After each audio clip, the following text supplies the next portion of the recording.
Slop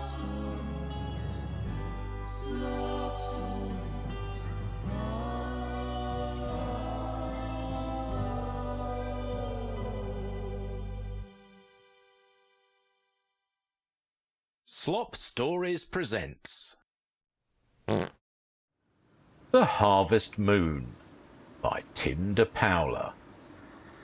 Summer was fading, and this cool, windy night proved autumn had begun settling in. The harvest moon lit the sky, and a chill air lay itself upon the land. The road gleamed as if it was sunrise instead of night itself. Crisp leaves crunched under the rickety wooden wheels of a hasty coach, bopping its way across the cobblestone road. The man sat atop the two-wheeled carriage was dressed in a large blue coat, scarves wrapped around the bottom of his face and neck. His eyes were the image of fear, bloodshot and filled with tears. The man whipped the reins up and down, sending the stark white horse into an even further frenzy as it galloped up the empty road. "Please, Falter, please go faster," the worried coachman pleaded. He turned his head around, seeing a pack of 30 or so wolves running towards him. "Damn, they caught up even quicker this time, wretched beasts! How starving can they be? We are still in summer despite this cold. They should have plenty to eat," the coachman thought. He put the reins in one hand and whipped around in his seat, pulling a knife from his boot. On the side of his wobbly coach was the corpse of a huge buck, tied up by its hind legs and antlers. The coachman began furiously cutting at the ropes, digging the blade into the sun-bleached fibres. The wolves picked up the pace, the alpha male in the back directing 2 companies of their strongest hunters to enter the woods on either side of the road. His sharp teeth formed a crude smile, and his eyes thinned as his pack was closing in quickly on the meal. The coachman let out a groan as he cut through the front part of the rope, sending the front half of the deer to drag against the road, its antlers making horrific sounds as they clattered across the cobble. He tried to reach for the back rope, but lost his grip on the reins, sending Falter right across the road, bouncing the coach violently. His knife flew out of his hand as he heard a loud crack from under the coach. The coachman's face winced deeply, like a child eating its first lemon at the sound. He knew now that only luck could get that buck to fall, so he doubled his efforts with the horse, tried to force the rope to come free of the coach. Out of the corner of his eye he saw shadows running alongside him in the woods. His eyes winced as he knew his life was coming to an end. In a last-ditch effort, he pulled in on the reins, bringing Falter to a screeching stop, causing the deer's corpse to fly forward into the air, but it was still connected to the coach. Glass jars clinked together loudly from within the cabin. "Yah!" the coachman roared with all of his might, bringing the reins down as hard as he physically could. Falter took off faster than the coachman had ever seen, whipping the deer carcass back down to the cobblestone with a grotesque crunch. The rope snapped, and the buck was dislodged. The wolves that were running alongside him stopped abruptly, lunging for the deer with their jaws wide. The coachman waited a beat before looking back, and when he did, his eyes held the first glimmer of hope since the night began. The entire pack was fighting over the buck, surrounding it and tearing huge chunks when they had a chance. He saw only one wolf not taking part in the frenzy. The alpha just stood in the middle of the road, looking directly at the coachman. Any glimmer of hope was gone from his eyes as the alpha male lifted a paw and pointed it directly at the coachman's heart. The wolf nodded its head, and the coachman's entire body went numb, all colour draining from his skin. He just turned back to face the road and gave out another "Yah!" but this time his voice quivered and cracked. After 5 minutes of clattering down the road, he gained enough courage to turn his head behind him and saw no wolves in view. He He was thankful for the harvest moon, otherwise he wouldn't be able to see even 20 steps behind him. He realised he didn't even have a torch lit, as it was so bright out, and decided he should light one before he got to the village gates. He didn't want the gatekeeper thinking he was some rogue trying to sneak up in the night, no matter how bright it was.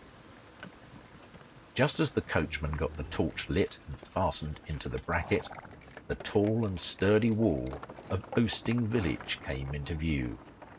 For the first time since he'd set off, a true warmth came over him and a flicker of hope.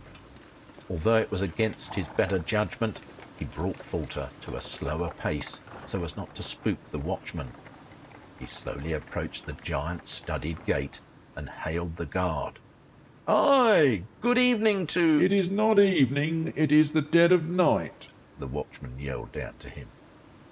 "Ah, yes, and a dangerous night it is. I'm being pursued by a very large wolf pack, and they are only just a few minutes behind me at most. Please, if you—" The coachman's plea was cut off by a very loud clinking sound, followed by a large wooden bang. At first he was filled with joy, assuming they were opening the gate. Instead, he saw a very small window open towards the bottom of the gate. He looked back at the road, tears in his eyes from pure fear that the wolves were going to catch up. "Please, I beg you, just open the gate. I'll put my hands on my head. You can search—" "What's actually going to happen, traveller, is you putting your hand through the sniff hole," the watchman said bluntly. Wolves howled in the distance. The coachman's head shot up to the figure silhouetted by the harvest moon. "Please, please, let me in! The wolves, can't you hear them? They'll be here any—" "You'll put your hand through the sniff hole now, or you can be on your way," the watchman said with a bit of spice. The coachman dove off of the top of the carriage, narrowly missing Falter's bridle, and ran for the gate. Before he shoved his hand through, the guard cleared his throat and spoke. "Remove your glove first, traveller." He thrust the fingers of his glove into his mouth and bit the leather tips, slipping his hand out and shoving it through the hole. He felt a warm breath on his hand, and then a moist nose sniffing all around his fingers, palm, and the top of his hand. He then heard what he assumed was a dog let out a short growl. "All right, sir, you can remove your hand and return to your coach," the guard said, a little friendlier now. The coachman climbed up the cart faster than he ever had, hearing the howls even louder now. "OK, good sir, please open the gate," he said, panting heavily. "No, you aren't coming in. Maisie didn't like your scent," the watchman said boredly. The coachman's face went pale. "No, sir, please, you must let me in. The wolves, they're right here. I was sent for. I was sent for by the leader of your village. I have cases of medicine your village desperately needs. Nah, Maisie didn't trust you. She can always judge a person by their scent, can't you, Maisie? Once His Eminence is awake, he can let us know if he approves your entry, and until then, you'll need to move along for the night." "Thank you. Now be off," the watchman said, slamming the sniff hole closed and walking out of sight. "Please, please let me—" The coachman was cut off by an extremely loud howl. His head whipped to see the entire pack closing in on him. He pulled on the reins and got Falter going again, but it was too late. Wolves dove from every direction, bashing into his coach, ripping off the wheels, shredding Falter from the legs up. He screamed an ungodly noise, completely twisted apart by fear, until he realised none of the wolves were going for him. They were dismantling his carriage piece by piece and gorging on Falter's now open belly, but they weren't touching him. He dove off the crumbly pile of wood and sprinted down the road, shocked that he wasn't being followed. He had made it a good 300 paces from the carnage and began looking for a place on the village wall where he might be able to climb. Then he saw it. The Alpha came out from the shadow of the tree, his fur lit gorgeously under the harvest moon. The Alpha crossed his paws and gave a slight bow, and then looked up with the most hate-filled eyes that Coachman had ever seen.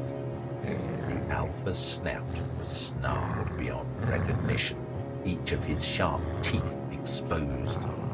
As the Coachman began to turn away, the wolf pushed itself into the air at full speed, diving straight for the man's heart. The watchman on the other side of the wall sat back down by his fire, rubbing his hand through the scruff on the back of Maisie's neck fur. He took a large guzzle of his tankard of ale and held it towards Maisie, who happily took a few licks. He looked up towards the moon and smiled widely. "It really is a beautiful night, isn't it, girl?"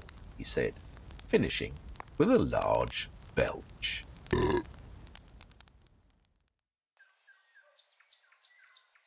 In the morning, all that was left outside was a pile of sawdust, shattered glass vials, and the carcass of a horse. Hosting Village was completely silent. Not a soul was moving about, the usual hustle and bustle of the morning eerily missing. A single monk, his face completely bruised, limped his way to the front gate.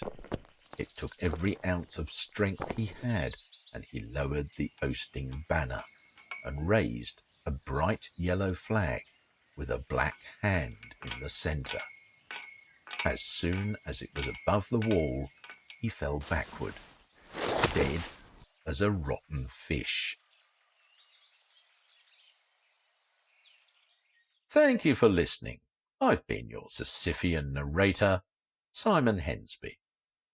And now for today's Memoir of Misery. No. Just as Jenny got to the precipice of the roller coaster, she felt her phone slip out of her pocket.